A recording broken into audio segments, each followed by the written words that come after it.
Well, our first round of showers came through early this afternoon. Those are now moving off the coast already. And our second round is back off to the west with an approaching cold front. So shower chances increasing again this evening. We'll likely have some rain lingering through about midnight. Once we get behind that cold front, we will start drying out for Friday. So going to your 24, we've got cloudy skies right now. Temperatures are actually a little bit cooler than what this is showing. We have dropped back down into the low 50s and we should stay fairly steady, but there is a chance temperatures do come up just a touch right before the cold front gets here. But either way, you're not going to feel much of it. We do have showers that'll be scattered throughout the rest of the evening and the first part of tonight. And again, once we hit midnight, wind will shift to the northwest. Might even happen a little bit before midnight. We'll start to get some partial clearing. We'll begin drying out. Our cold front pushes southward, and that just allows for drier air to build in through Friday morning. It will be a little chillier. We're going to get back into the upper 30s for most through sunrise, and we should wake up to a good deal of clouds. In fact, a good chunk of Friday is going to have cloud cover with it, but I do think we could go partly cloudy in the afternoon. It'll be a tough call. This model definitely hangs tough with the cloud cover through the morning. Temperatures in the 30s for the Berkshires, low 40s at 10 a.m.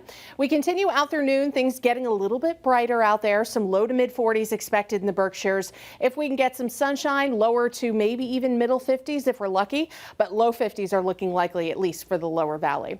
Now, temperatures not taking a huge swing tonight or tomorrow just due to the cloud cover. We'll also have a lingering breeze out of the northwest. It'll continue throughout tomorrow. Nothing crazy, but we are expecting wind at about 5 to 15 miles an hour. Now, as we take a look at our futurecast, our next round of wet weather arrives on Saturday. A warm front's going to be approaching southern New England. We'll have some colder air in place. Temperatures will be around or even slightly below freezing in the morning. But the wet weather doesn't really get started until mid to late morning. It has sped up just a touch from yesterday, but still looks late enough to quickly change from maybe a wet snow to a wintry mix of rain and sleet.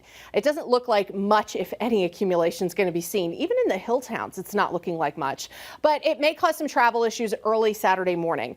Once we get into the afternoon, this steady precipitation will be tapering off. Might be some rain, sleet, and snow across the hill towns, rain for the lower valley. We'll have a couple of rain showers around through the rest of the afternoon.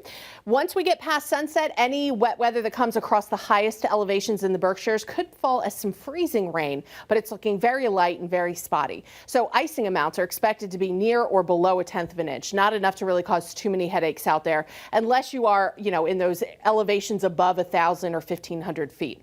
We'll dry out for Sunday morning, some partial clearing, but it is going to get a little blustery. Saturday's temperatures on the chilly side, but mild enough to allow for really no accumulation out there. And then for Sunday, we're back into the mid 50s for the Pioneer Valley, 60 in Hartford, but stuck in the mid 40s for the Berkshires. We'll have gusty wind out of the west that could top 30 miles an hour. Then our next weather maker is approaching for Wednesday of next week. Now, it looks like a developing coastal low, and it's a very fine line right now between a big storm and no storm at all. It's a tough forecast, but it's still a week away, so not too concerned yet, but it does look like it could start off as a rain-snow mix and then go over to rain showers. Just something to keep an eye on for now. So the weekend, 50-50. Saturday looking a little damp and dreary, cold. Sunday, blustery and milder. Dry for early next week, a little wet and wintry weather Wednesday, and then we're seasonable to wrap the week up. Chris and Mary?